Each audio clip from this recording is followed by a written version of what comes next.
There are accounts of fossils being excavated from the very earliest days. And the stories about creatures on the 3 Mile were really interesting. Because we were living there, we were talking to people who'd mined in the area.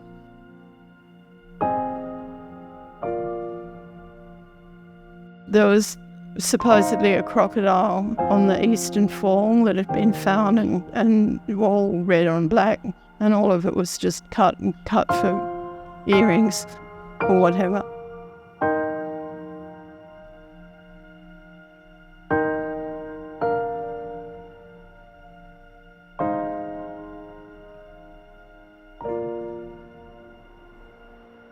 More miners have a sense of wonderment about the fossils. A lot of the miners know that when the light touches that fossil and their eye witnesses it's being uncovered, that's the first time light's touched that in 100 million years. They've got an incredible sense of wonder and discovery, just as they do for the rest of the opal. It's a real balancing act between giving people information, working with them to help them understand the significance and potential of what they've found, and then facing the reality that somehow the miner probably needs to get some sort of commercial return from their fossils to be able to continue to have a livelihood. I've seen a lot of stuff that clearly has just disappeared onto the commercial market and it's gone forever. That's it. You know, it'll presumably never reach a museum or a researcher. I'll do all I can to try and save that item, that fossil. But it belongs to whom it belongs to.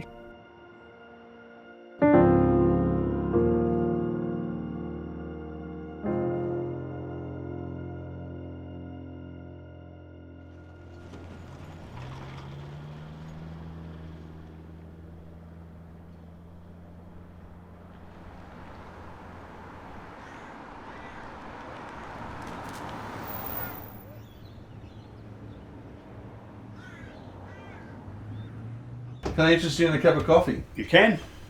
It looks like nothing. They're only tiny little things, you know. Can you get a shot of those? But I can't say with absolute certainty that they're shark's teeth, and that's why I've asked Jenni from the AOC to come and confirm or deny. Sometimes I show her something and she says, yeah, sorry Mike, that's opal masquerading as something else. You've been tricked. I've only seen 2 before. I've seen them in Liz's book, the Opalised fossil book, but I'm 99% certain they're shark's teeth. Hello. Hello. Oh, what Hey, Jen. How are you? Good. Come in. So he finally brought them around like a couple of days later. Of course, they take their own time. Back, get back. You know what sorry, but one of the things I really love about 2 of these have got this incredible microstructure that you can see on the inside because they're translucent. Oh, wow. But do you mind if I take a photo with my phone to show Liz? No, Yeah, not at all. that'd be great. In fact, I've already sent you a couple of photos. Yeah. I don't often see you stuck for words, Jenni. No, sorry, I can't see you and I can't hear you. All I can see and hear is these. And this little... Hey, it's Jenni. It's some day today. Oh boy, yeah. I've just come from 3 sharks' teeth. Wow. Out of 1 tail out. Oh, that's ridiculous.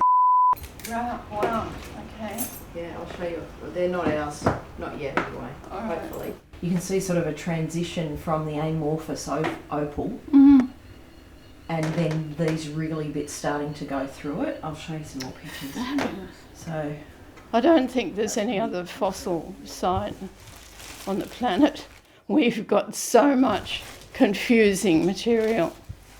Oh, that looks exciting. I know, it's a lot of fun. Wow.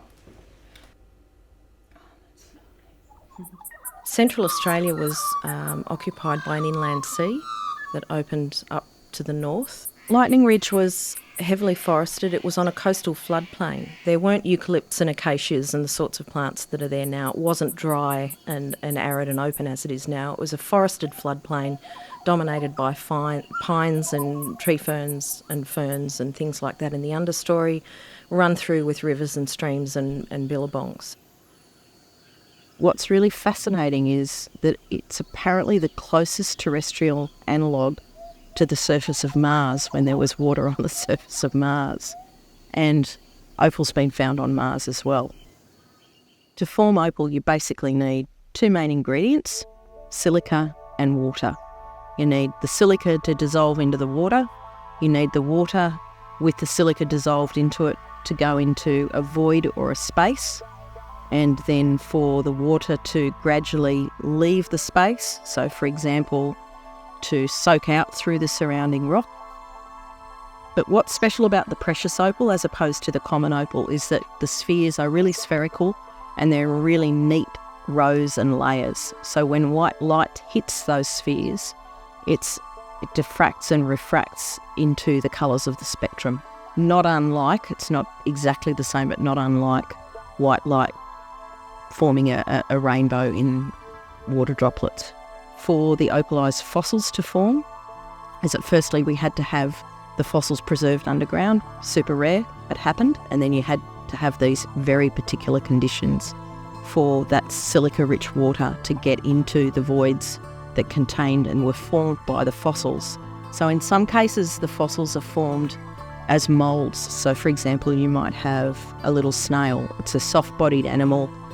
The body rots away really, really, really quickly. It decomposes. But the space within that shell can be held by the shell itself. The shell can be buried in soft sediment, and then a lot of time later, water with silica in it can soak in, fill the void, and turn into opal.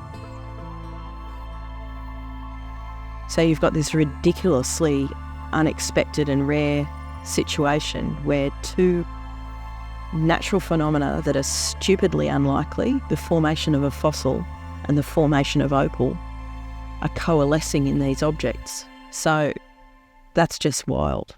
Green, orange, on black. I know. There'd be a tiny little stone in there. People honestly haven't realised just how rare and important the fossils are. So a lot of the work that we've done has been to empower people with an understanding that they are finding and are custodians of things that really are special, you know. Hello. Hey Jason, it's Jenni. How are you? Yeah, good, thanks. That's good. I've got you on speaker here with Liz, Elizabeth Hello, Smith. Jason. You know the little toe bone that was in the bag with it? Yeah. Liz thinks possibly crocodile too. Possibly a little croc. Not absolutely certain. But If we possibly a even little croc. think Just 'cause of the dishonest shape of thoughts, the- it's going to be in the air. We will never tell somebody that what they have is insignificant just because we're hoping that they might give it to us. So I'll get these back to you. Okay. But if you're interested in donating them, then we could talk through the process for that if you wanted to work through the Cultural Gifts program. Yeah. And if you've got more material. Probably got 20 litres or 30 litres of... Oh, is that all? Goodness me. Thank you. Cheers. Okay. See you soon. Bye. Cheers, bye. Very good. Excellent.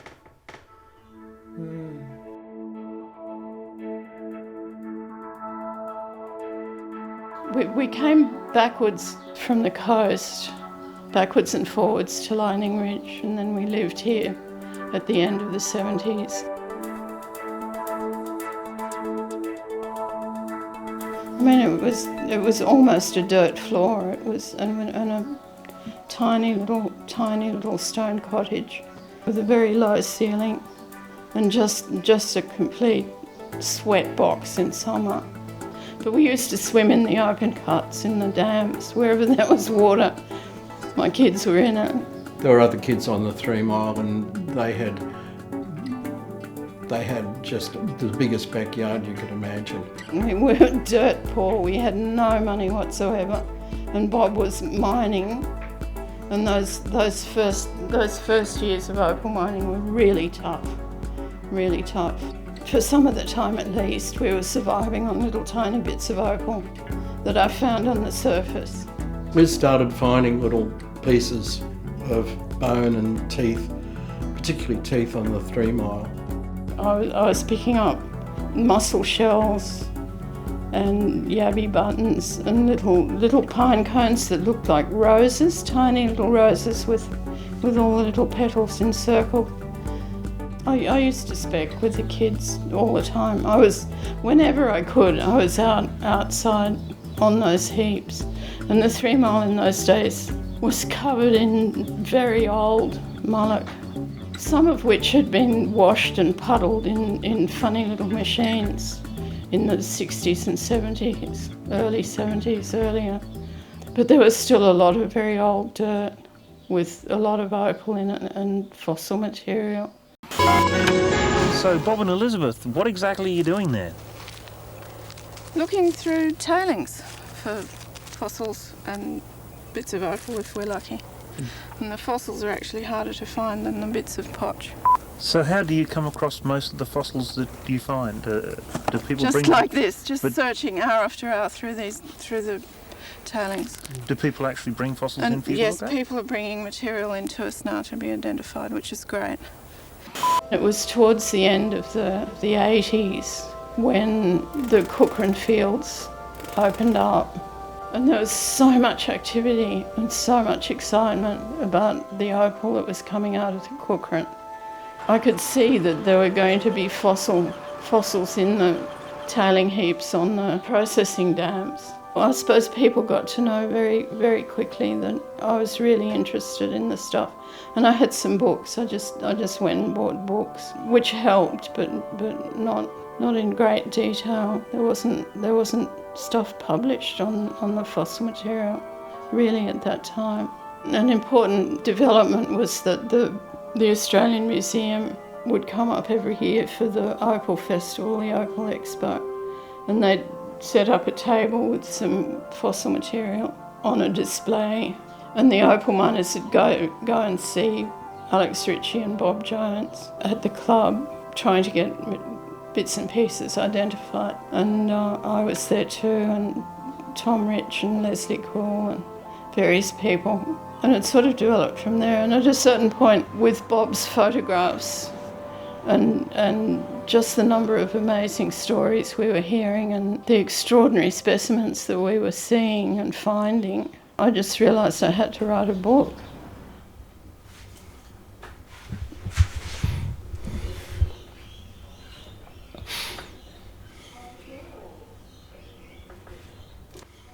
Not particularly original, but in terms of gemstones, I don't think anybody else is doing it.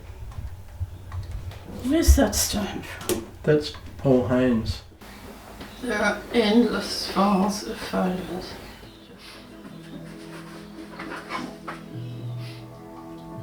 Oh, that's divine. Most opal miners become obsessed with opal.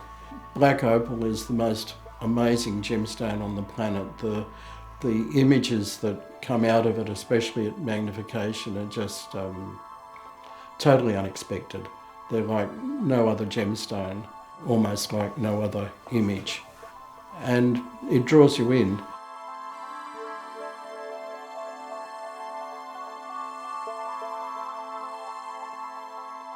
We've worked together all the time on all sorts of things. It's not a problem. We're both fairly easygoing. But our interests were similar but divergent in a way. I just started photographing experimentally And over a period of time that progressed and I became more and more obsessed with it. The photographs for the fossil book were done on slide film, photographed in a caravan, which was really difficult.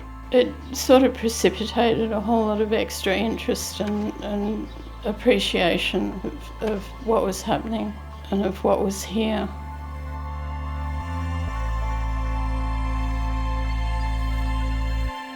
It was great because I was always so grateful that people showed me the precious little items. I mean, it was always wonderful. And it's still the same. Well, it took a long time to adapt to being in a house in town, I tell you, because I was so used to being out there under a tree. And this is very different. But it's okay. It's very comfortable. People are still coming backwards and forwards with fossils that they want to identify. And it's exactly the same process. It's an odd way to be a paleontologist. I can take some photos with my phone if you like. I'll get some pictures to fill. So we're off to see Vicky, who has previously donated some really significant fossils to the Australian Opal Centre, and she has found one or two pieces that she thinks are fossil in jars of rough opal. Yeah, she's right now. Hello. Come in. Thank you. We'll go in here then, if you like. So the other day I got a couple of jars of rough that were from about 50 years ago. And Brett's been processing the material. This is what we have from those jars. And Brett discovered what we think might be an opalised shark tooth.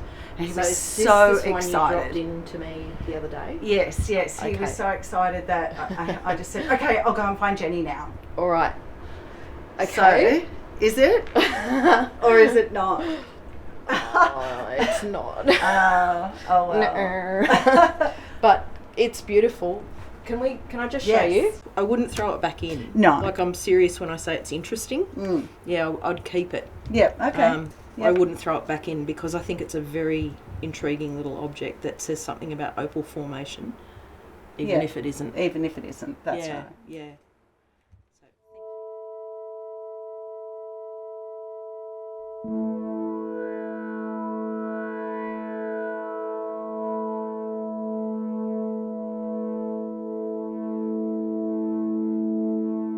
I have been into living things since before I can remember. I studied science and law to sort of keep options open, and it was really a first-year biology subject in which the lecturer talked about the four-dimensional bioblob. The idea is that there's direct descent between all organisms if you trace them back to the original first living cell on Earth.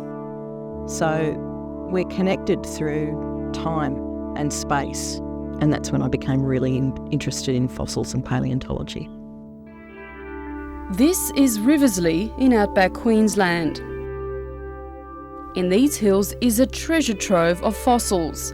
In fact, there are more fossil deposits here than almost anywhere in the world. I also loved fieldwork, so as a student living in Sydney and a country girl at heart, when I was invited to do fieldwork and go out and hunt for fossils in the country and in the field near Mount Isa, the Riversleigh deposit, so it's limestone country and it's absolutely packed with fossils. So yeah, just gorgeous, just, early mornings, breakfast around the campfire, off to work, hard work, get back to the camp tired, have a bath, have a wash, make dinner, sit down and talk about the finds for the day. So yeah, in the early and mid-90s I had the opportunity to come to Lightning Ridge.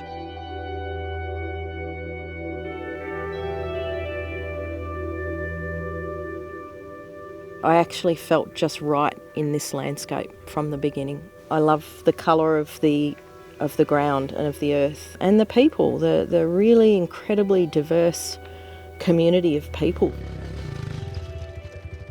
Well, it just became obvious that Jenni was going to become a Lightning Ridge person.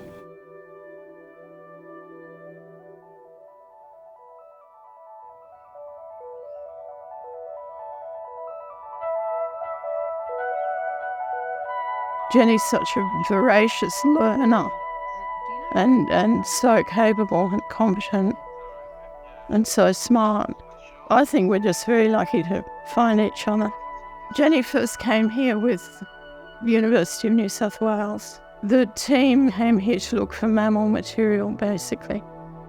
So Liz was making drawings and writing descriptions of these fossils, beautiful, detailed, accurate drawings, and sending handwritten letters off to museums and universities saying, "This is what I found. Can you tell us what we've got here, what the miners are finding?"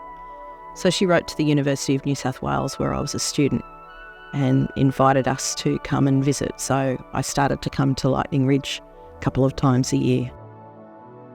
I think we're kindred spirits in a lot of ways. I think we share a lot of appreciation for the natural world, for human creativity, for the endeavour and the efforts and the intelligence of the miners. Yeah, I think Liz and I just really sort of gel on those levels, and that's important. The very first visit here, we started to, myself and my colleagues from the uni, through introductions from Liz and Bob, and also just through our own starting to move through the community, to have those conversations. And, you know, if you're a sensitive person, you pick up on the nuances of that communication, and you hear what's important to people. And you also very quickly start to hear miners talking about other miners who are nervous about showing things in case they're seized, which they never would be. But you very quickly start to understand that. And from my days working at Riversleigh too, previously, understanding that people who are actually on the land and finding the fossils are really concerned to make sure that their own livelihoods aren't threatened. So yeah, that's important, really important.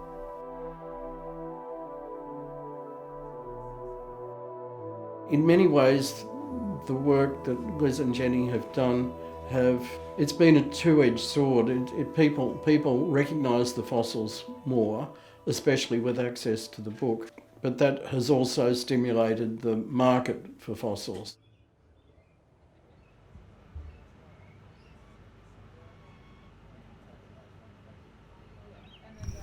Sit on a little bit.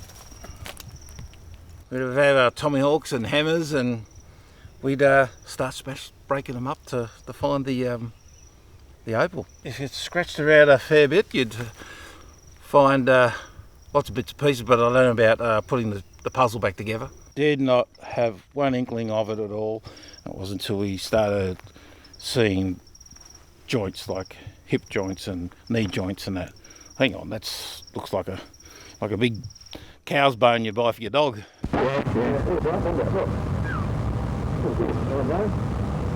That's honey bone. Oh, Jesus, here are you? You found around it and put it in the knees on there, won't it?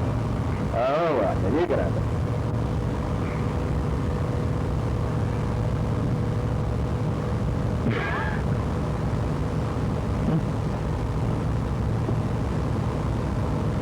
That's good.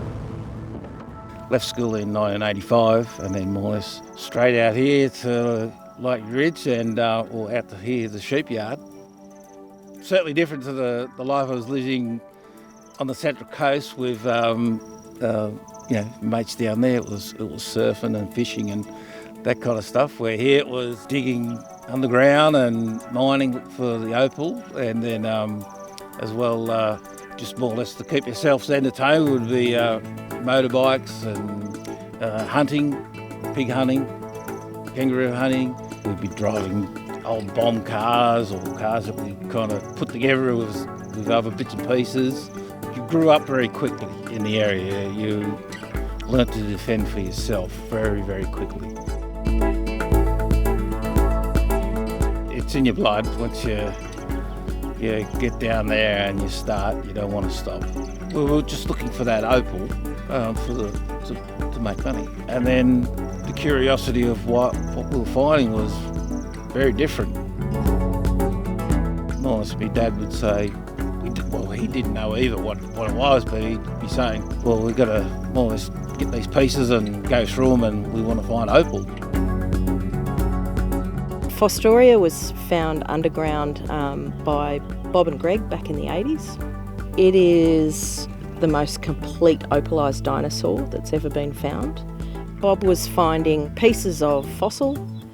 If they had fossil colour in them, he was smashing them up or cutting them or selling them. You know, we cry when we hear these stories, but this is part of the deal of working in this field. But Bob started to find a whole lot of these large bone elements in grey potch, and as he tells the story, he put them in a duffel bag and took them to Sydney and went to the Australian Museum and asked to see the palaeontologist. I think it took him a little bit of effort to get through the gatekeepers, but when he met up with Alex Ritchie, the palaeontologist at the museum at that time, Alex knew that he had something absolutely exceptional. Something that had never been seen in New South Wales and probably not even in the world. Alex had some colleagues who were in the Australian Army, and my understanding is that the Australian Museum offered to come and help Bob and Greg excavate the fossils. For them, compared to how we were removing them, was a big difference. We had a jackhammer and we just went for it, and we just wanted to get them another one, throw it out of the way. They had a team of army guys who were doing some remote bush training or something like that, who came as labour, so it was a win-win. Extra workers and extra experience doing something quite unusual for the army personnel.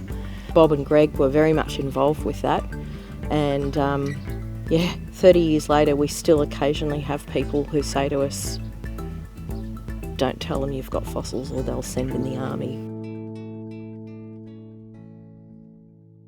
I think a lot of the opal miners are probably scared by them because, they're looking for opal.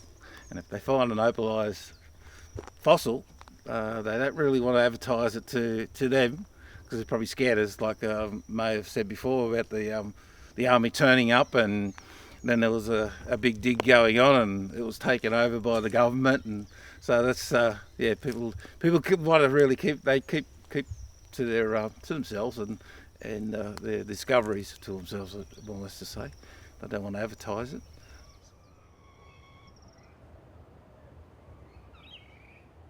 I've had all that pushed into here. Yeah. So now I can fill this up again. Yep. And the rest of it will just keep flowing on through here and fill this up. Cool. So by the time it gets to about that high all through here, I think I'll be pretty much done mining. Mm-hmm. So the miners' processing sites are, for us, massive artificial accumulations. The miners have brought up from underground tons and tons of stuff, washed it and concentrated it into something that potentially could be searched to look for fossils. Yep. Some of these could be little bits of plant fossil. Yeah. Yep. You could even find a tiny little crocodile tooth or something like that in it. Yep, that's right. That's one of the reasons we, Liz and I, prefer that these sites aren't completely, like when they're rehabilitated. Yep. We like this material to still be accessible because you couldn't pay for this, you know? Liz and Bob wrote their book, their Black Opal Fossil book. From the first time I bought one of them and opened it and read it, that basically really sort of got me interested in fossil. Because I'd look at the book and I'd think, I found some of that back in the day and I didn't know nothing about it, and they just went in buckets of pots and colour. So between the book and Liz and Jenni and Bob, and then Mike starting to take an interest in them and buying the fossils and dealing in them. But it was also specking the 9-inch dumps and the other dumps that were lying around the place. Yep. Right? And outside a 9-inch drill hole, right, he found that lump of bone. Not all miners think the same way about the fossil. Some will look at it and go, as a fossil, it's it's worth so much, but to a collector it's worth much, much more, so I'm going to sell it and do something else with it. which is fair enough because everyone's got the right to do what they like with their own stuff. Obviously, the tax one is a bit of an incentive. Basically, anything over $2 is tax deductible anyway. So in the fossil world, that can add up to quite a bit of tax deductible, value. And if you've got a bit of a tax problem, or you pay a lot of tax, or constantly pay tax, donating your fossils can help you there. And not only donating it for that reason, but at the end of the day, you can go into the fossil centre one day and you can, with your kids or your grandkids, and they can go, oh, my dad found that. That's got my dad's name on it. You can, if it's something really rare, their scientific name can come into it as well. Personally, sometimes I think that if I sold my fossils to a collector, an out-of-town, out-of-state collector or out-of-the-country collector, I would get more money for it. But to date, I've been happy to do the way I've been doing with my fossils, so they do stay here in Lightning Ridge, and I hope that I'm always going to be happy to do that. But if something pops up and I get a dinosaur bone with a red bar and a black base underneath that's worth $200,000 or $300,000, then it's going to be a little bit conflicting, but I just hope that I'm in a position where it's still not going to matter. I'll still have it arranged so it stays here in Lightning Ridge. Based on the teeth in our collection, thinks there's at least 2 types of shark here, which is interesting. I haven't learnt the diagnostic features, and I don't know if there's enough here to be able to put these in one group or another.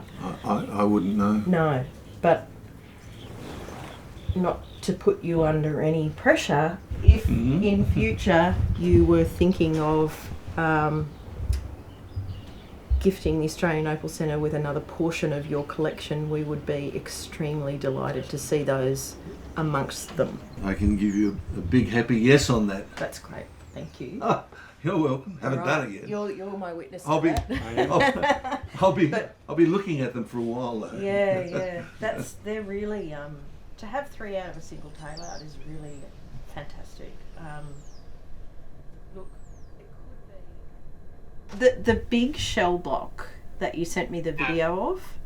So you would like to donate that through the Cultural Gifts program, is that right? Correct, that's it. So did you say about 20 gastropods and about 220 bivalves? That Paul's has donated one of the single biggest collections of fossils to the Australian Opal Centre. About 3 or 4 years ago, he just turned up in Lightning Ridge with the whole collection and said, it's time. I can get anything out of there. I mean, that's a good one. Yeah, all right. But maybe we could get, some pieces like this. This is certainly one of the absolute hero pieces in the collection. 97, he found it. 97? Yeah, okay. so you probably saw it when it was still completely fresh out of the ground. Yeah, he'd just found it that morning. Oh, really? He couldn't believe it. And basically fell out into the palm of his hand. This is one of the sort of cover pieces on Bob and Liz's book. So that was photographed by Bob at the Cochrane, out at the Cochrane field back probably that same in 1997. Within a few weeks of this coming out of the ground. Liz used to give lectures and say this is the fish that got away. But it came back. Came back, yeah. So it's had a long journey, and now it too has come back. So it's another amazing repatriation story, and yeah, it's just absolutely exquisite.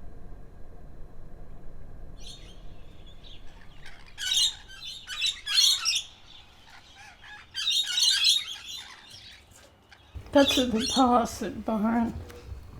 This photo. That was a fundraiser for something or other. I've sort of been an environmental activist forever and ever, really. When we went to Byron Bay, it was obvious that the whole coast was literally under assault. People bulldozing indiscriminately. It was during Jockey Peterson years, and there were white shoe developers just up and down the coast. We were coming out to the ridge quite a lot, even during that time.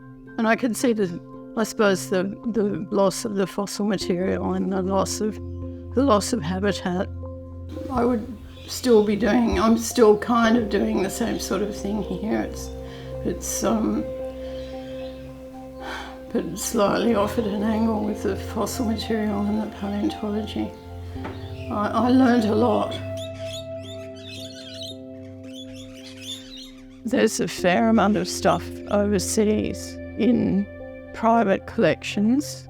You occasionally see things come up on the big auction sites. And this has been happening not just at Lightning Ridge, this is all the other opal fields as well are producing fossil. I used to get quite upset actually. There was, for example, a little dinosaur jawbone that we saw at one of the opal festival.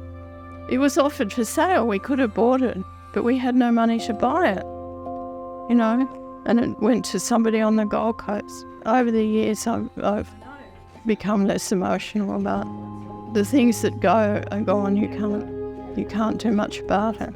It would be nice to see more specimens repatriated from overseas. That's sort of slow but ongoing.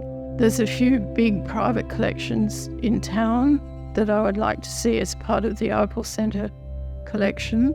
That will be a very important development. There's a number of really important bits and pieces out there in the community that should remain in Lightning Ridge and should be in the most secure possible location and accessible for scientific work.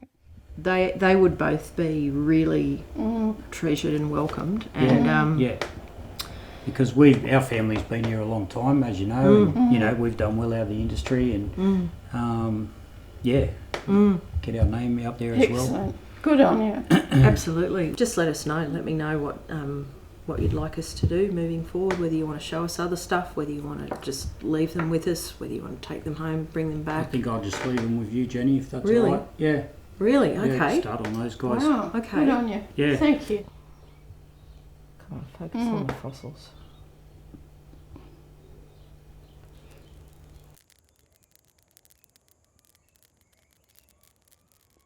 So I don't know if you've seen that one. Yeah. I have not seen that one. Yeah, so that was... No, that would have been when we were getting it first drilled, yeah. Oh, really? Yeah. Those piles of the molly heaps there, they'd have bones in it too. Yeah, we'd put fossils in there for sure.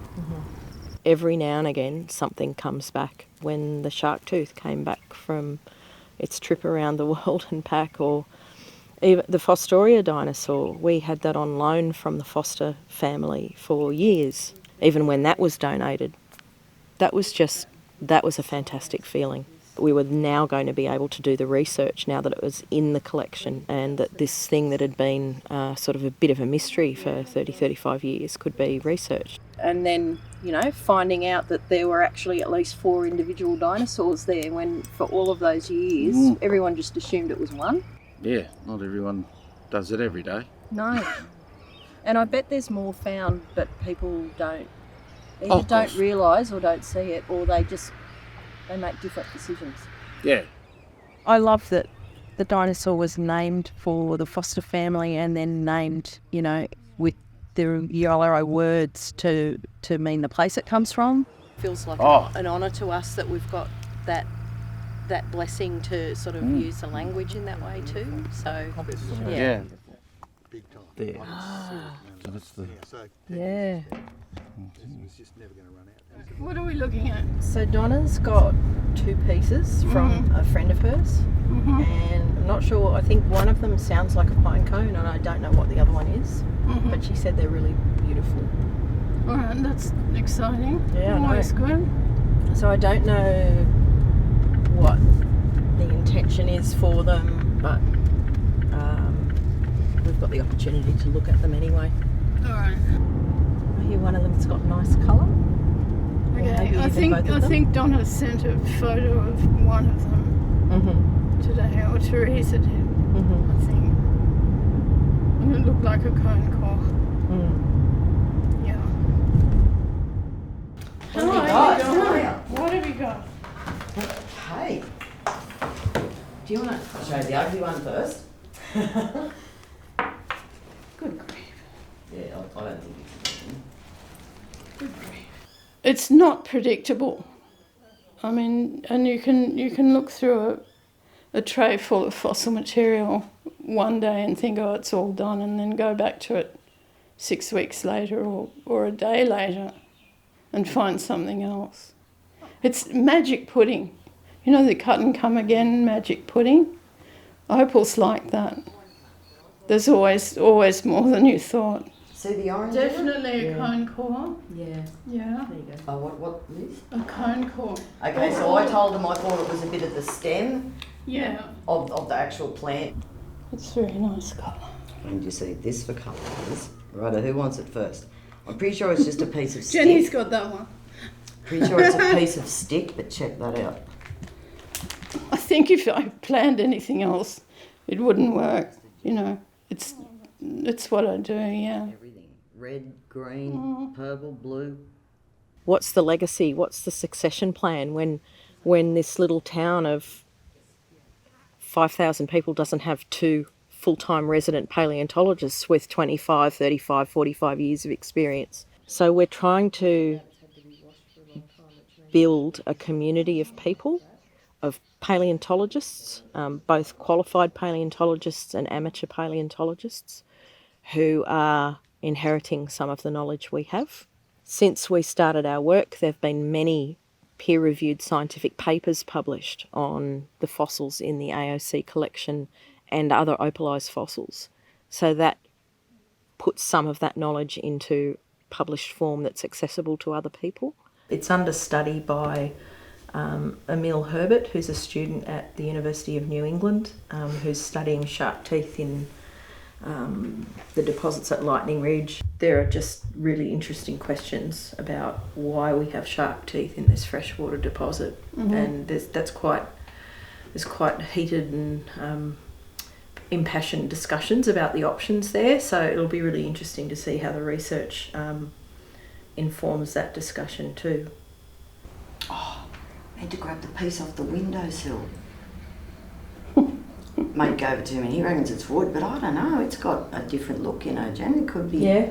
It could be a piece of bone because it's got that sort of bubbly. It's been broken, and there's a bit missing, but it's about that big. Well, that'd be interesting to see.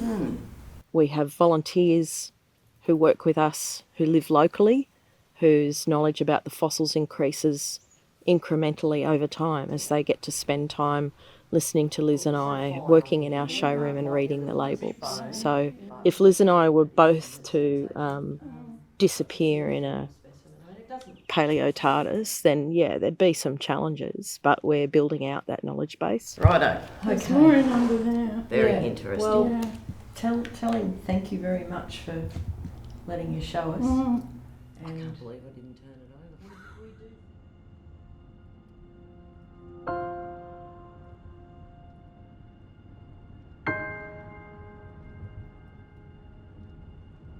In the past, there's been a tendency for things to be collected and taken home to institutions. So all of the fossils that were found at Lightning Ridge, you know, in the earliest years of opal mining here are in the British Museum of Natural History.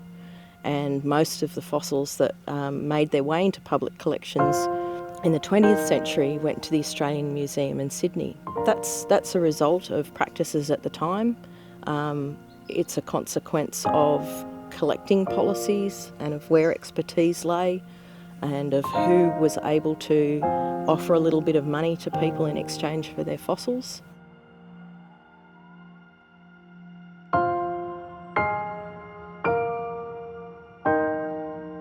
There's a real understanding now that it's important to keep fossils, where possible, safe in the country that they come from. Their meaning is created partly by their context, not just by what they are as objects in isolation, and where the communities and the people who are the discoverers and the custodians can benefit from them as well.